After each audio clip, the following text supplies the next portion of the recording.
Greetings, wonderful denizens of the interwebs, and welcome. I'm Lord Acantos, and today we'll be trying out Alone in the Dark Prologue Grace, which is a short playable teaser for the upcoming Alone in the Dark reboot, I guess. I'm not sure how indicative this will be of the final game, but I thought it would be a nice taste to see what they're going with regarding the story and the setting and everything.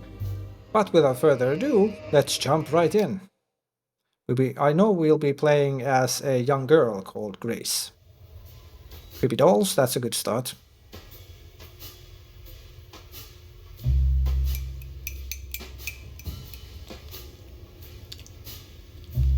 I take it this is probably Grace.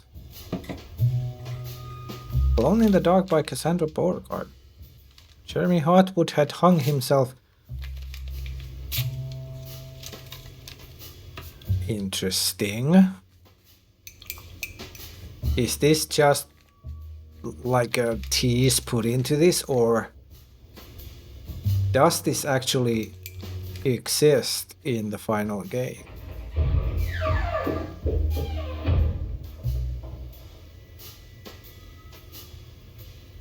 Looks like she's making a mask of some sort.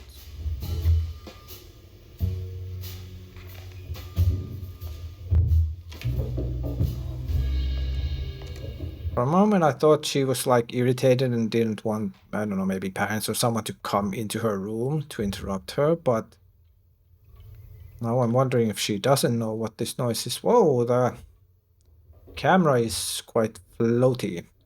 Okay, even at the lowest sensitivity and with 800 dpi, the sensitivity is still a tad high for my liking, but we'll manage this short demo.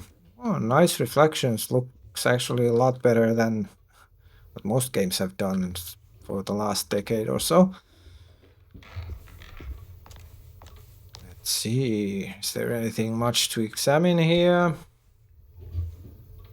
Amazing Stories by H.G. Wells, Edgar Allan Poe, Jules Verne.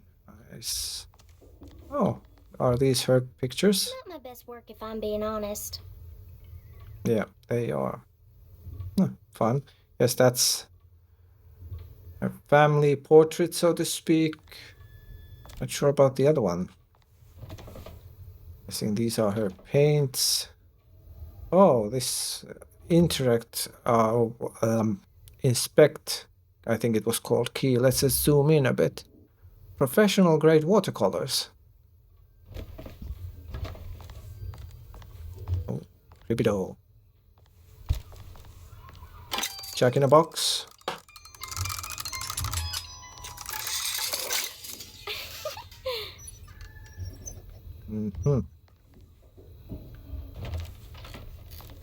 Yeah, I'm especially cautiously optimistic about the new Alone in the Dark because I think the lead writer of the game, or at least one of the writers, is sadly his name eludes me, but one of the fictional writers who was one of the writers on Soma, for example, is writing the new Alone in the Dark. So yeah, I can't wait to paint this. Gonna give it a big mustache. Okay. So yeah, of course, have to be careful not to, you know, raise my own expectations too high because of that. Because that's a trap that often leads to disappointment and not really valuing the game or taking in the game, you know, as normal. I don't know how to say it. Words elude me today. Here's a bird. That's an actual live bird because it's moving.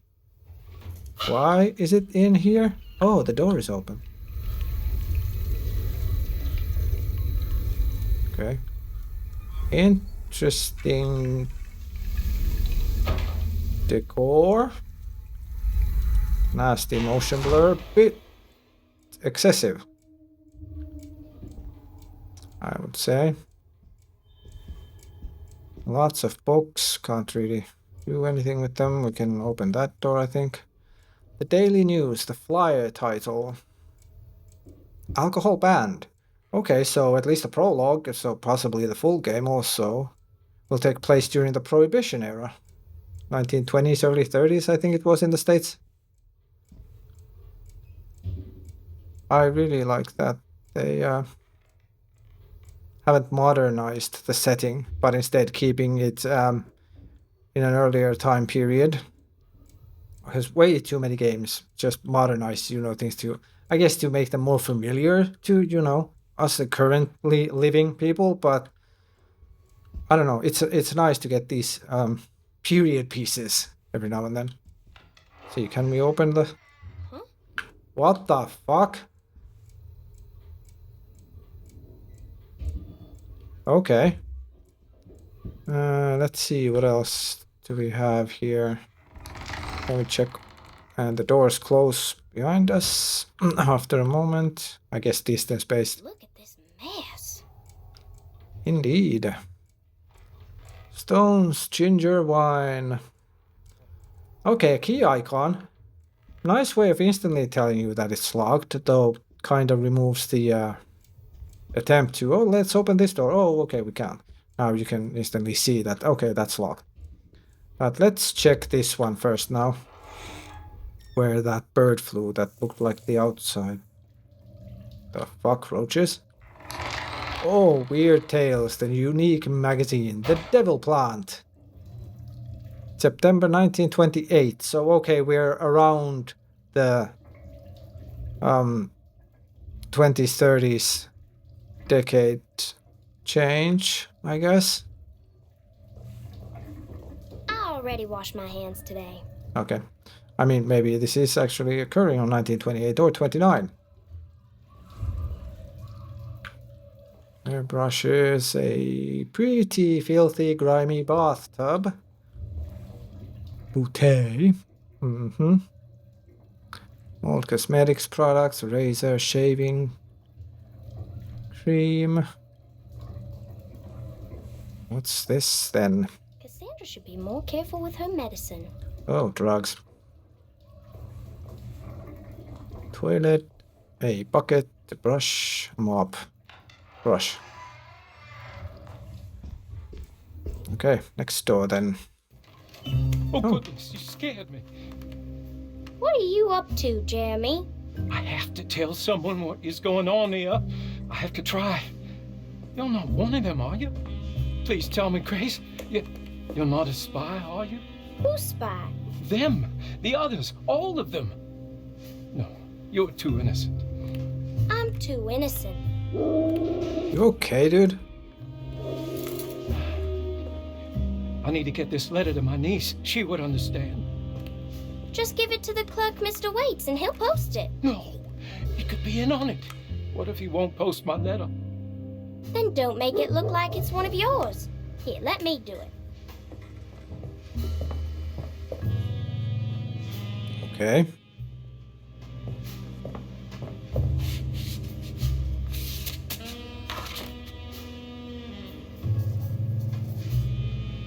Miss Emily Hartwood, Dauphin Street, New Orleans. You don't have the number? Not sure the postman's gonna find it without... Jeremy? Where'd he go? I'll just post it myself then. Okay, so I'm guessing I'll just take this letter downstairs to the clerk's office myself. Jeremy hasn't been right in the head for a bit, since she seems to consider all this quite normal, not alarming or anything. Interesting. There's some keys, more glasses, wash basin, a huge fucking bed. I mean, sure, Grace is a small kid, but still, that looks... Ew, fuck. Awfully big. Did the clock stop ticking? Pretty sure I still heard it a moment ago. I wish Batiste would drive me around all day. Maybe if I broke my leg. Yeah, sure. I mean, that's the length you want to go to, but I mean, okay. Can't really make out the writing there. Fucking doctor's handwriting almost. Yeah, now we can hear the clock again. It's that there, I guess. Let's see if there's anything else here. Oh, huge painting. Women bathing, swimming. This one clinging to the branch looks like, I don't know, playing, I guess? Almost. Oh, what's here? Some notebook. There's so many books in this house and still nothing I want to read. That, my dear girl, sounds like a you problem. Oh, of course, who knows what all those books are, considering Jeremy seems to be a bit wackadoodle. Wow, lots of clipping here currently. Incredible city news. I don't know why, but this person's photo here looks very familiar. Or maybe it just resembles someone else, because let's face it, there aren't exactly a ton of details in a lot of those old black and white portraits of people, but yeah. Okay, let's check. Key, stair hall key. Nice. We can get through that door. Cassandra, I'm touching your typewriter. Oh, Cassandra is the one whose typewriter this is, not Jeremy's. And there were those pages Cassandra had written of Alone in the Dark about Jeremy Hartwood. Huh? Did she just use, like, you know, real people in that? Yeah, I'm just mainly trying to, like, organize my thoughts.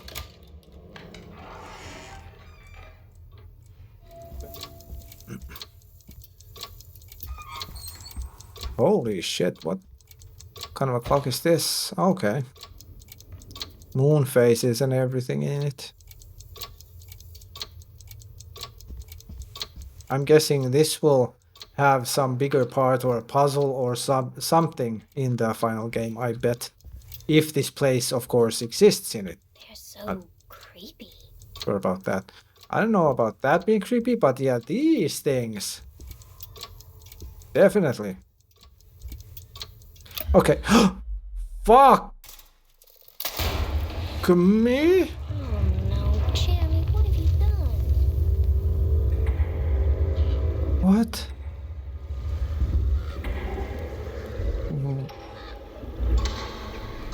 It's like this is normal to her. This is very much arousing things within me. Curiosity, I mean. Shame on you. I know what you were thinking. Because I was thinking that too, yes. Yeah, I was about to say before the lights went out and shit happened that already the initial statues very much gave me a familiar vibe and reminded me of the first Alone in the Darks, the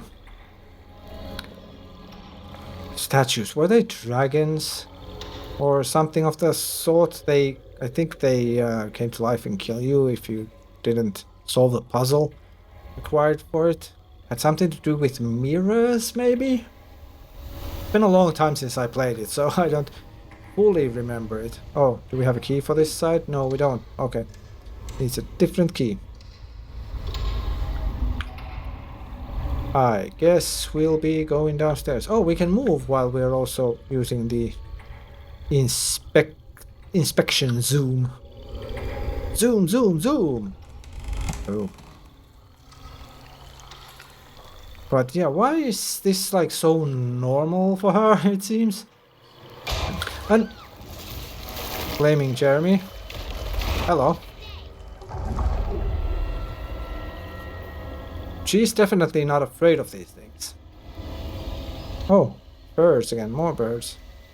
Okay, this explains a bit now of the why there was like outdoors visible through that open door first off. Oh, hi there, Mr. Bear. Oh, okay, and she's just, you know. It looks like she's used to doing shit like this. Oh. You have to hold or mash? Mash. Why mash? Oh, we had to just keep mashing. Down, boy. And then we jump on it.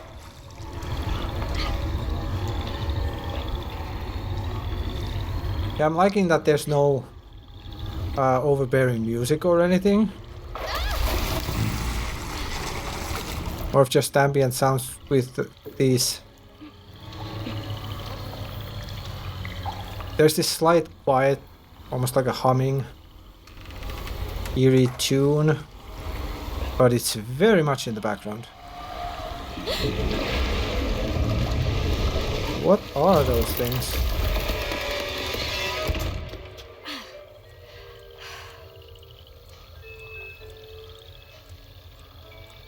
This is getting very like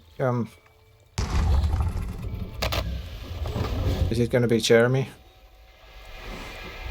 Interesting in the sense that It pales in comparison to the foyer. yeah, it does. Indeed it does, Grace. Oh, a little night music. Yes, eine kleine Nachtmusik or something. Oh, that's actually a window, not a mirror, as I first thought. Let's see if there's anything here. Metropolis. What else? Game rifles, Remington. And pretty much the same assorted ads. Oh, lots of flies. I wonder how fresh these apples are, or rather how unfresh they are. Those cookies look good though. More weird ass paintings. Derceto Refuge 1919. Is that the mansion then? Are these all pictures of it in different eras? Okay, let's see. Oh, this needs a key. Yeah, a different key, not the staircase key. Wait, this needs one too. Hello?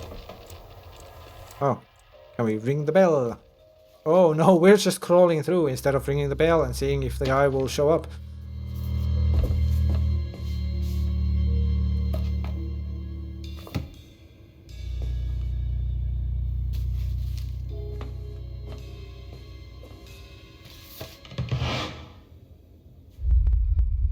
Does Grace like have an ability to see things?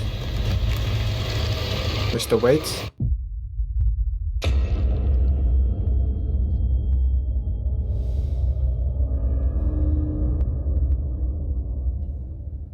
Well, that sure wasn't much.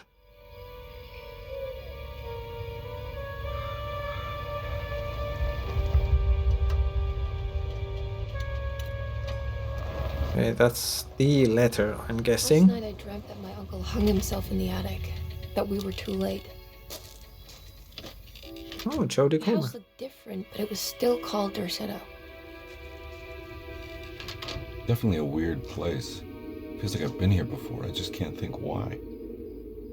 Okay. Did Let's not waste any time, Detective. Yeah, you're right. Let's go get your uncle, Miss Hartwood. good likeness, but man, what's going on with the beard? Some post-processing effect or shader is going apeshit. Alright folks, that was Alone in the Dark Prologue. Shorter than I expected, and I'm kinda disappointed that it didn't give us more of a taste of the full game's gameplay, because there really wasn't much gameplay here, like we just traveled from one room upstairs to downstairs, but on the other hand, I like it because I wouldn't want everything in the full game to be experienced beforehand already. So I'm not too disappointed about this. I also don't quite know how I feel about Jodie Comer and David Harbour, for example. And I've always been kind of on the fence about that, using actors like this in games with their likeness intact, because to me it kind of worsens the uncanny valley effect. But it's not a deal breaker for me. It's just something that is kind of like, would prefer the other way, but it's not going to, you know, keep me from playing or enjoying the game as such. But as for my thoughts about this demo, if you will, it did its job, certainly. It aroused my interest, especially with like, what's the deal with Jeremy here? Like, how is he conjuring these situations or these things up? What is that about? Why does Grace feel like it's normal, that it doesn't faze her or surprise her? She just instantly knew it was Jeremy, or at least speculated that it would be Jeremy. And then also this glimpse that we caught of the Alone in the Dark novel or script. And also, what's the significance with the birds? I'm guessing they're ravens and not crows. I always suck at telling these two apart, but yeah, the story and the setting is definitely something that I'm very curious about, to see where they're taking things. As for the audio, I think the oral atmosphere was good. What was there? The music was really subtle in the background mostly. I'm curious to hear the full game, because they're describing that the game soundtrack is going to be doom jazz. What I did like in this, the few jump scares, if you can call them that, they weren't accompanied by ear-raping, insanely loud sound effects, just to, you know, try to emphasize the scare or make you actually jump because of that sound and not the actual event. So I like that the only sound effects were those that felt like they belonged to what happened. And I also like the visual style overall, apart from chromatic aberration, which I just can't stand. I have glasses, that's enough aberration when I look in a funny angle. Like, I don't need that emphasized further, thank you very much. But also, like the people, for example, their faces, like with in the end here we saw Emily and Edward, Jodie Comer and David Harbour. They're realistic, but they still have this kind of stylized feel to them, or look to them. I can't really put my finger on it right now, but it's there that they don't look like hyper realistic. There might be a reason that they're going with this to give it this surreal or dreamlike vibe that might tie into this whole thing. I don't really have much complaints. One is, please for the full game have toggles for motion blur and chromatic aberration. I don't want to have to fiddle with config files or anything. But then my biggest gripe, the floaty mouse, which I checked and learned that it's probably the mouse smoothing is on and you can't disable it from in-game. So I hope that'll be a thing with the full game in the settings as well, so I don't again have to mess with config files to disable it, because it's just horrible. I don't know why anyone ever even wants to use that. Like, why is that a thing in the first place? I don't understand, because it's horrid. It just feels so unnatural. But I mean, you like it, you do you, but please give me a toggle for it, please. Let me know, what did you think of this short teaser demo, and are you looking forward to the new Alone in the Dark? Or are you a fan of the franchise in general? I always love sharing opinions and thoughts and interpretations of games and their stories with other people. As always, thank you so much for watching, hope you have a great day and or night, see you next video.